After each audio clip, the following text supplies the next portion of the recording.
Zaman sirri wanda aka gudanar tsakanin sunusi Lamido sunusi da bola ahmad tunubu, wanda sunusi Lamido sunusi ya nema da su yi da shugaban kasar Najeriya.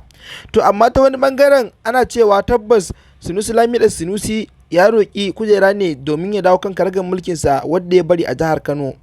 Tukunna dai mai saurare, idan wannan ne farkon iso ka wani tata mai albarka, da kada ka manta ka danna mana subscribing kana ka danna mana ƙarar sanarwa, domin ta haka ne zaka iya samun shirye-shiryen mu idan mun dora. Zaman sirri wanda aka yi da sunusi Lamido sunusi ta bola ahmad tinubu shugaban kasar Najeriya, wanda sunusi Lamido sunusi ya nemi shugaban kasa da ya dawo da shi kan karagar mulkin sa, wanda shugaban kasa bola ahmad tinubu ya ce zai duba ya gani game da wannan dawo da shi kan kujera tashi.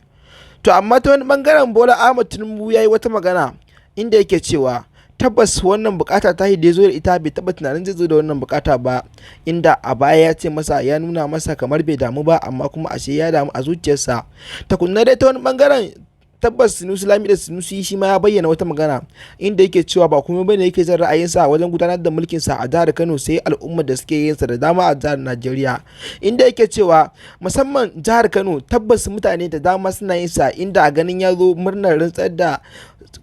shugaban Najeriya wato Bola Ahmad Tinubu, sannan ya zo Kano wajen rantsar da Abba Kabir Yusuf a matsayin gwamnan jihar Kano, inda ya ga mutanen da suka je Tarbashi airport, inda yake duba yake gani ita a wurin haƙwalla sai da ya saboda al'ummar shi da ya gani, inda yake cewa tabbas wannan shine nuna cewa tabbas bayan barin sa jihar Kano mutane sun yi kewa shi kwarai da gaske, inda yake cewa ba abu ne sun mai sauki ba mawaka da kuma wayanda suke yin sa su manta da cikin sauki, inda yake cewa tabbas abin da yake faruwa a jihar Kano, tabbas wannan kulle-kullen da yake faruwa tabbas shi ma yana so ya zo a dama da shi. To amma daga jin wannan bayani Bola Ahmad Tinubu ya ji labaran shi tabbas masu gamsuwa ne wanda zai sa a dawo da cikin karagar mulkin sa, ya ce wa sunusi Lamido sunusi zai duba ya gani akan wannan bukata da ita. To mai sauraro, ka biyo mu har zuwa ƙarshen wannan bidiyo don sa ma dan kaɗan daga cikin wannan shirye da suka yi da sunusi Lamido sunusi da shugaban ƙasar Najeriya Bola Ahmad Tinubu, domin jin yadda suka tattauna a cikin wannan bidiyo da za mu sa ma kaɗan yi tsokaci. Tukunna dai ta wani bangaren